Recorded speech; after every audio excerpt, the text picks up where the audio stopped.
श्री संत सावतामाळी ग्रामीण महाविद्यालयातील इंग्रजी विभाग अंतर्गत गुणवत्ता निर्धारण केंद्र आणि महिला तक्रार निवारण समितीच्या वतीने दिनांक 29 ऑगस्ट रोजी भारताचे संविधान, प्रास्ताविका, मूलभूत अधिकार आणि मूलभूत कर्तव्ये या विषयावर कार्यशाळा आयोजित करण्यात आली होती.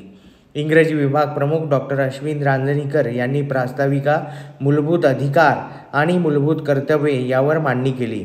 दृकश्राव्य माध्यमाद्वारे मांडणी केल्यामुळे विद्यार्थ्यांचा प्रतिसाद चांगला होता.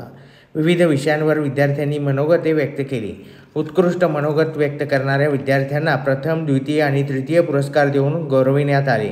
60 विद्यार्थी या कार्यशाळेत उपस्थित होते. तर मग आज सरांनी खूप छान सांगितलं आपल्याला. पहिले कॉन्स्टिट्यूशन काय असतं हे सांगितलं, संविधान काय असतं, भारतीय प्रेम काय असतं, राष्ट्रभाव काय असतं, राष्ट्रभक्ती काय असतं, राष्ट्रनिष्ठा कशी असावी हे सगळं त्यांनी सांगितलं. राष्ट्रगीत कसं झालं हे, तर राष्ट्रगीत आपलं राष्ट्राबद्दल प्रेम आपण कसं व्यक्त करतो हे राष्ट्रगीतातून आपल्याला कळत सांगते. जसं एक सांगितलंय की आपण भारतातले लोक हे सगळे समानताना व एकात्मताने राहतात. इथंचं कल्चर, इथं सगळं स्वातंत्र्य हे आपल्याला सगळ्या सरांनी सांगितले. आपण भारताविषयी सांगायचं म्हटलं तर फक्त 15 ऑगस्ट किंवा 26 जानेवारी आपण जे दाखवतो देशप्रेम, पूर्ण स्टेटस ठेवू की माझं देशावर प्रेम आहे, गाणे ते आपण हे करू, तसं न करता आपण पूर्ण वर्षभर 365 दिवस आपण आपल्या भारताविषयी जाणीव ठेवली पाहिजे. इथं सगळ्यांसोबत समानतेने वागलं पाहिजे. तसंच आपण सगळ्या नियमांचे पालन केले पाहिजे. आपण म्हणतो की आपण सगळे समानताने राहतो, पण तसं नाहीये. आपण कोणी गरीब असला तर आपण जे मोठे लोक असतात ते गरिबांना जास्त व्हॅल्यू देत नाही, त्यांच्याशी बोलताना थोडं तुच्छतेने वागतात. तर असं आपण न केले पाहिजे. भारताचं संविधान निर्माण करण्यात आलं तर अस्पृश्यता ही म्हणजे डायरेक्टली ही कीड, अस्पृश्यता नावाची जी कीड होती ही संपूर्ण नष्ट झाली. आणि सर्वात प्रथम आपण सरांनी सांगितलं की 12 ते 35 या मूलभूत अधिकार या कलमांमध्ये सर्वप्रथम येतो समानतेचा अधिकार. मग आपण सर्वांसोबत समान वागले पाहिजे. नंतर येतो स्वातंत्र्याचा अधिकार. स्वातंत्र्याचा अधिकार म्हणजे काय की आपल्याला सर्व या समाजात स्वतंत्रपणे वावरण्याचा अधिकार आहे, स्वतंत्रपणे बोलण्याचा अधिकार आहे, स्वतंत्रपणे आपला विचार व्यक्त करण्याचे अधिकार आहे म्हणजे स्वातंत्र्याचा अधिकार. नंतर शोषणाविरुद्ध अधिकार. शोषणाविरुद्ध अधिकार म्हणजे काय, जर का कोणावर काहीतरी अन्याय अत्याचार होत असेल, शोषण होत असेल तर त्याविरुद्ध आपण आवाज उठवण्याचा अधिकार आपल्या सर्वांना आहे. नंतर धर्माचं स्वातंत्र्य. आपण आपल्या धर्मात स्वातंत्र्यपणे जगू शकतो, वावरू शकतो.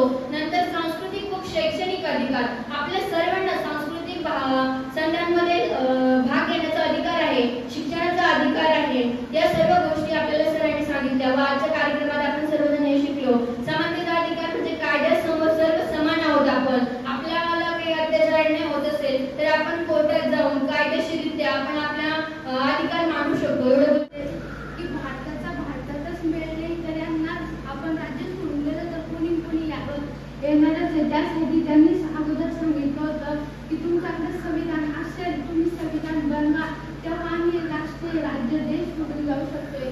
तर संविधानाची गरज त्यासाठी लागली. संविधान नुसतं डॉक्टर बाबासाहेब आंबेडकर यांनी नाही तर सर्वांनी मिळून लिहिलं. पण डॉक्टर बाबासाहेब आंबेडकर हे बाहेर फिरले होते आणि त्यांना माहिती होतं की बाहेरच्या देशाचं संविधान कसं आहे, काय लिहावं, काय महत्त्वाचं आहे त्यासाठी. आणि त्यासाठीच सगळी जबाबदारी सर्वांनी त्यांच्यावर दिली होती. आणि खरं तर सगळं म्हणतात की इथं गुन्हा झाला तर आम्ही हे करू. कोलकातामध्ये रेप प्रकरण झालं, कुणी तर आलं नाही, मेणबत्ती घेऊन फिरण्यापेक्षा हातात तलवार घेणे महत्त्वाचे होते.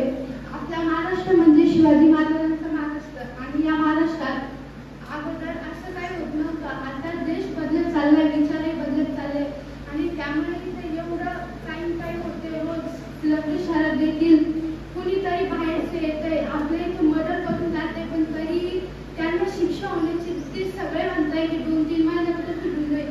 याचा असा अर्थ होतोय की माणसाला मारण्यासाठी आता जास्त काही लागलेलं नाहीये.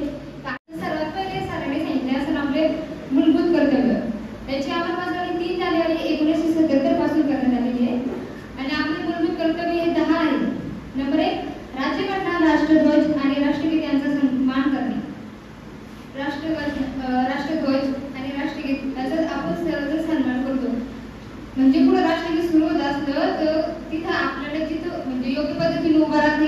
आपण उभे राहिले पाहिजे. त्यानंतर स्वातंत्र्य लढवण्याचे प्रेरक ठरलेल्या उद्यांत आदर्शाचे जतन आणि पालन करणे. नंबर 3 भारताचे सार्वभौम एकता आणि एकात्मता यांचा सन्मान करणे आणि त्याचे रक्षण करणे. नंबर 4 देशाचे संरक्षण करणे आणि आव्हान केले जाताच त्याला प्रतिसाद करून राष्ट्राची सेवा करणे. देशाचे संरक्षण करणे हे तर सैनिक करतात, तसेच आपण एक सामान्य व्यक्ती म्हणून सुद्धा आपण देशाचे संरक्षण केले पाहिजे. त्यानंतर नंबर 5 भारतामध्ये वर्गविरोध आणि भेदाभेद रहित बंधुत्व भावना निर्माण करणे आणि स्त्रियांच्या प्रतिष्ठेला बाधक ठरणाऱ्या प्रथा मोडणे. जसं पहिले सती प्रथा होते ते जिजामाता यांनी रद्द केल्या. आपल्या देशाच्या संस्कृती आणि गौरवशाली परंपरेचे रक्षण करणे. जंगल, सरोवर, नद्या, वन, पशु या नैसर्गिक संपत्तीचे संरक्षण आणि संवर्धन करणे. म्हणजे मी 2 शब्द अलग सांगते तुम्हाला, ते लक्षात राहून द्या. आपण बघतोय कुठं आता अत्याचार जास्त होतोय, कुठं बलात्कार पण जास्त होतोय. तर अशा ठिकाणी अन्य अत्याचार होत्या ठिकाणी आपण अन्य अत्याचार केला आवाज उठवला पाहिजे.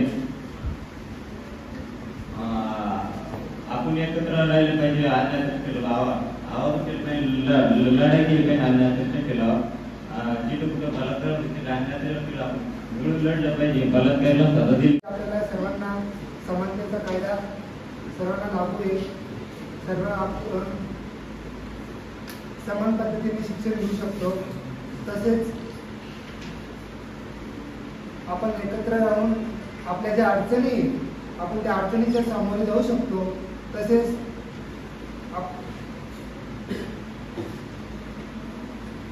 आपल्या ज्या गरजा आहेत आपण त्या आपल्या हक्काच्या गरजा आपण पूर्ण करू शकतो. तसेच आपल्याला